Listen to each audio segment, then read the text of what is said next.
बिस्मिल्लाहिर्रहमानिर्रहीम। शुरू अल्लाह के नाम से जो नहायत मेहरबान रहम वाला। अस्सलाम वालेकुम and welcome back to my channel. कैसे हैं आप सब? उम्मीद करती हूँ आप सब ठीक ठाक हो। अल्लाह के फजल करम से मैं भी ठीक ठाक हूँ।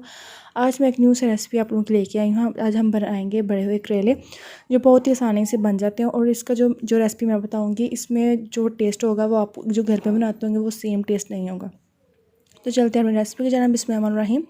यहाँ पे मैंने 1 किलो करेले लिए थे। इसको हम ऊपर से साफ़ करूँगी। हल्का हल्का सा आपने ऊपर से साफ़ करना, ताकि ऊपर जो थोड़े से इसके छिलके हैं वो हम थोड़े से रिमूव कर लेंगे। तो यहाँ पे मैंने कट लगा दी। ये जो रेड वाले जिसके बीज होंगे आपने वो निकाल देने, वो आपने यूज़ नहीं करने।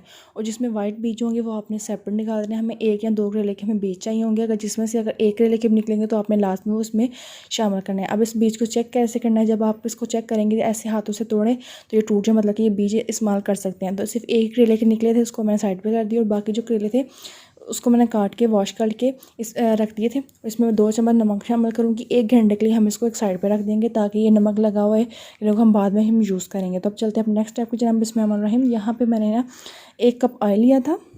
1 घंटे के बाद मैंने अब इसको फ्राई करने लगी। तो अब पहले हमने करेलों को अच्छी तरह से वॉश कर लिया था, स्टेन कर लिया, ताकि सारा इसमें सब पानी रिमूव हो जाए।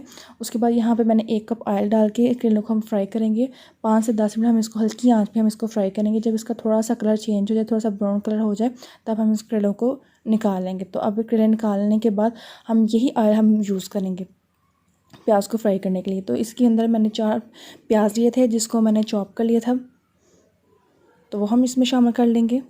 इसको हम फ्राई करेंगे, थोड़ा सा फ्राई करेंगे। जब इसका थोड़ा सा कलर चेंज हो जाएगा तब तक हमें इसे प्याज को फ्राई करते रहना है। तो यहाँ पे देख सकते हैं हमारे प्याज का कलर चेंज हो चुका था, थोड़ा सा लाइट सा कलर चेंज हो गया था। तो यहाँ पे मैंने 1 चम्मच लिया था लहसुन, उसको मैंने चॉप किया था।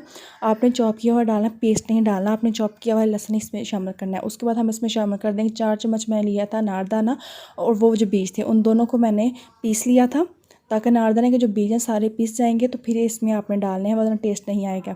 तो साथ ही मैंने 1 टमाटर का पेस्ट वो भी हम इसमें शामिल करेंगे। अनारदाने से और ये बीज से जो टेस्ट इस मसाले का बनता है, वो कभी भी वैसे मसाला ना उसका टेस्ट नहीं बनता। आप इस रेसिपी को लास्ट में ट्राई कीजिएगा। आप ट्राई करके मुझे फीडबैक दीजिएगा कि इस रेसिपी से आपके जो करेले बनेंगे आपके घर वाले तो छोड़ेंगे नहीं करेलों को ना। जो नहीं खाते बच्चे वो भी खाएंगे। तो यहाँ पे मैंने आधा चम्मच सुरख मिर्च शामिल की थी, आधा चम्मच यहाँ पे सूखा धनिया हम शामिल करेंगे। थोड़ा सा हम इसमें हल्दी शामिल कर लेंगे, अकॉर्डिंग टू टेस्ट हम इसमें नमक शामिल कर लेंगे। तो 1 चम्मच के करीब यहाँ पे मैंने नमक शामिल कर लिया था। इसको हम अच्छी तरह से भून लेंगे। इतना भूनना है जब इसका थोड़ा सा कलर चेंज हो जाए, ब्राउन हो जाए, और जब बस इसमें से खुशबू आना स्टार्ट हो जाए, तब तक आपने इसको भूनते रहना है। और बहुत ही मज़ेदार से हमारे भरे हुए करेले बन जाएंगे। तो अगर आपको मेरी रेसिपी पसंद आए तो लाइक कीजिएगा, चैनल को सब्सक्राइब भी कीजिएगा, बेल को प्रेस करना मत भूलिएगा, और जितना हो सके मेरी इस रेसिपी को शेयर भी कीजिएगा। तो यहाँ पे मैंने मसालों को इस तरह से भून लिया था। तो अब हम करने इसकी फिलिंग करने के लिए यहाँ पे मैंने जो करेले फ्राई किए थे उसके अंदर हम इसको फिलिंग करेंगे। 2 चम्मच के करीब ही इसमें फिलिंग शामिल होगी। जितनी आपके करेलों के अंदर जगह होगी उतनी ही आप डालें, ज़्यादा एक्स्ट्रा नहीं करना, वरना जब इसको हम बंद करेंगे फ्राई करेंगे दोबारा तो फिलिंग बाहर आ जाएगी, और करेलों में ना कड़वाहट सी ना जलने की टेस्ट आ जाता है। इसलिए आपने फिलिंग को थोड़ा ही इसमें शामिल करना है। उसके बाद धागा ले लीजिए, इस तरह से आपने इन करेलों को बंद करना है, ताकि हमारी जो फिलिंग है वो बाहर ना आए। इस तरह से आपने सारे करेलों को इस तरह धागे से बंद कर लेना है। तो यहाँ पे सारे करेलों को मैंने इस तरह से बंद कर दिया था। तो अब यहाँ पे मैं आधा कप या 3 से 4 चम्मच इसमें कुकिंग ऑयल शामिल, ज़्यादा नहीं शामिल करना, क्योंकि करेलों में भी ऑयल होगा, मसाले के अंदर भी ऑयल है।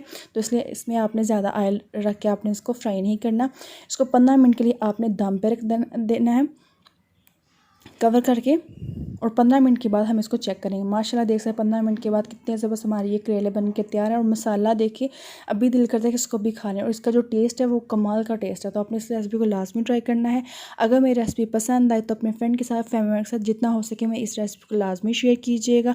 अगर आपको रेसिपी पसंद आए तो मुझे फ़ीडबैक भी लाजमी दीजिएगा।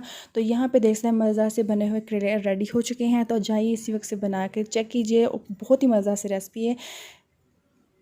हम फिर मिलेंगे एक न्यू रेसिपी, तब तक के लिए अल्लाह हाफिज़।